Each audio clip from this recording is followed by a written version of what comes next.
You are all aware of our current Security Incident and Event Monitoring Solution, or SIEM, that consolidates log file and other information from numerous devices and then, using predefined rules, generates alerts if necessary.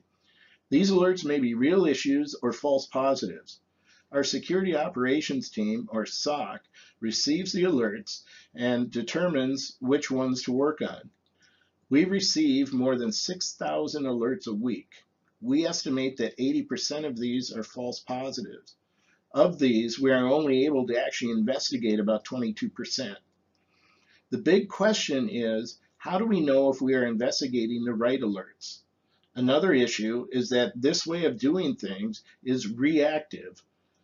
When an alert for a real security issue is generated, it means the bad guys are already attacking and probably already in the network. You are all aware of our current Security Incident and Event Monitoring Solution, or SIEM, that consolidates log file and other information from numerous devices and then, using predefined rules, generates alerts. These alerts may be real issues or false positives. Our Security Operations Team, or SOC, receives the alerts and attempts to determine which ones to work on. We receive more than 6,000 alerts a week. Of these, we are only able to investigate about 22%. We estimate that 80% of all alerts are false positives. The big question is, how do we know if we are investigating the right alerts? Another issue is that this way of doing things is reactive. When an alert for a real security issue is generated, it means the bad guys are already attacking and probably already in the network. The number of alerts increases with the number of devices in the network. With normal growth in our computing resources, not to mention Internet of Things devices that will be introduced to our network, we can assume the growth in the number of alerts will be relatively high and continuous over the next 5 years. This presentation and report assumes only a modest 10% annual increase in the number of alerts received over the next 5 years. Our SOC team is composed of 20 people with 4 people on duty 24/7.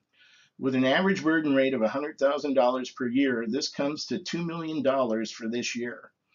We have added headcount to the SOC team every year for the past 4 years, and we don't see that changing over the next 5 years.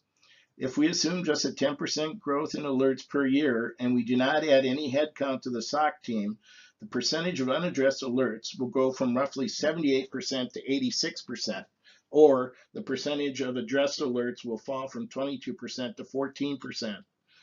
Just to maintain our current rate of addressed alerts, our headcount will have to increase from 20 to roughly 47 in 5 years. Assuming the average burden rate doesn't change, that's a growth from $2 million to $4.7 million, and that's if the growth in alerts is 10%. In addition to being a very reactive approach, another problem is that we don't have a way to prioritize the alerts received. We rely on previous experience, expertise, and gut feelings to choose which alerts we ignore and which to investigate. Most false positives require about 30 minutes of investigation before it becomes clear that it is in fact a false positive. A SOC team member can spend an entire shift looking at nothing but false positives. A real alert doesn't necessarily mean an attack has occurred. It can mean that a system has crashed or has undergone a normal growth in resource usage. It can also mean that a system administrator has for some reason changed the baseline configuration without our knowledge. All of these need to be investigated. While they may represent real issues that need to be dealt with, they don't necessarily represent the presence of an intruder or an attack. The ability to prioritize alerts then, or even better, to prevent or react to an alert before it becomes an alert, would save a lot of time and effort. While we might not increase the total percentage of alerts dealt with, that 22% would represent a much higher number of real issues. This would significantly reduce our risk.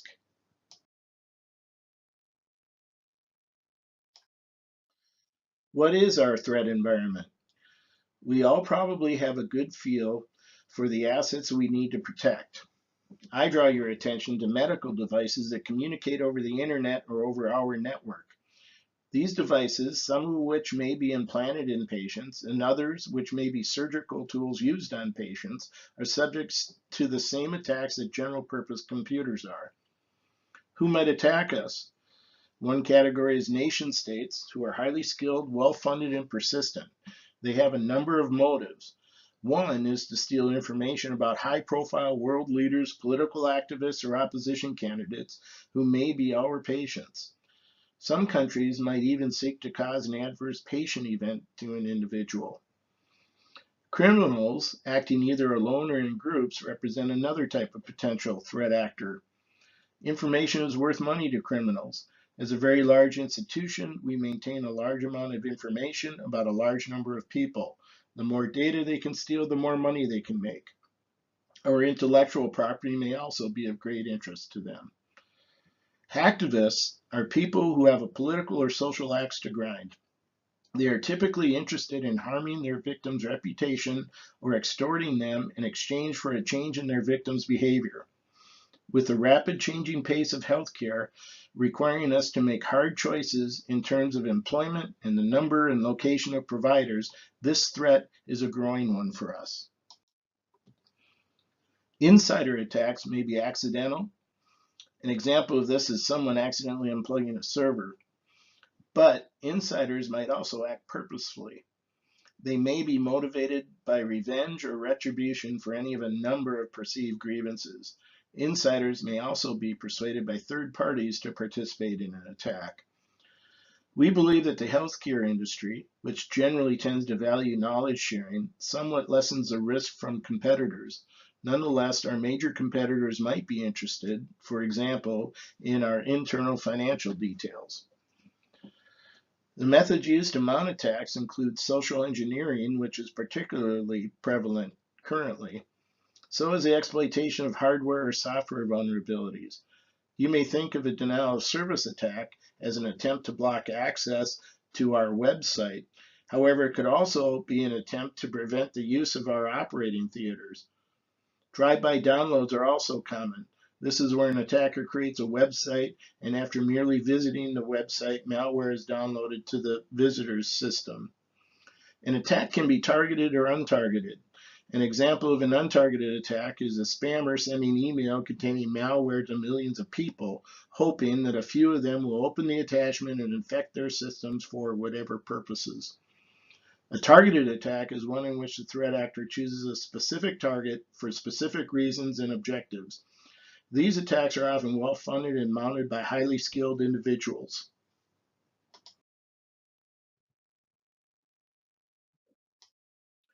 We recently analyzed a few attacks from the last 2 years that affected major companies. You may be aware of them.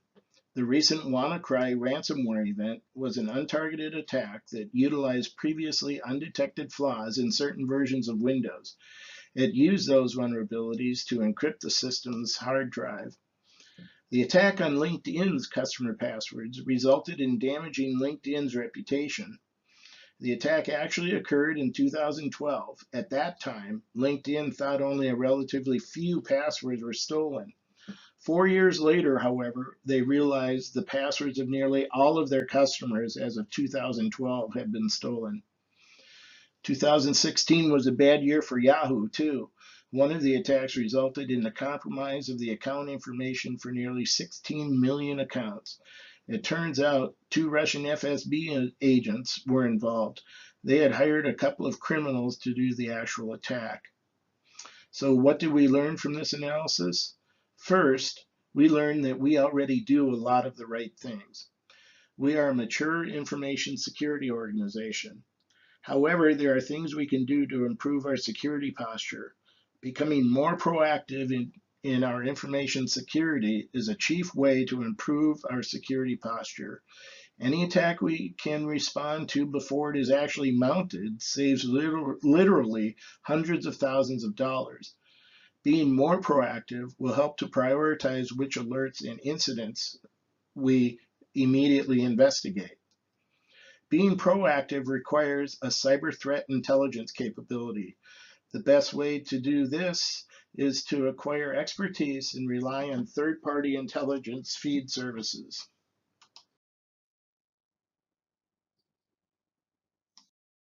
Cyber threat intelligence, or CTI, is analogous to government and military intelligence.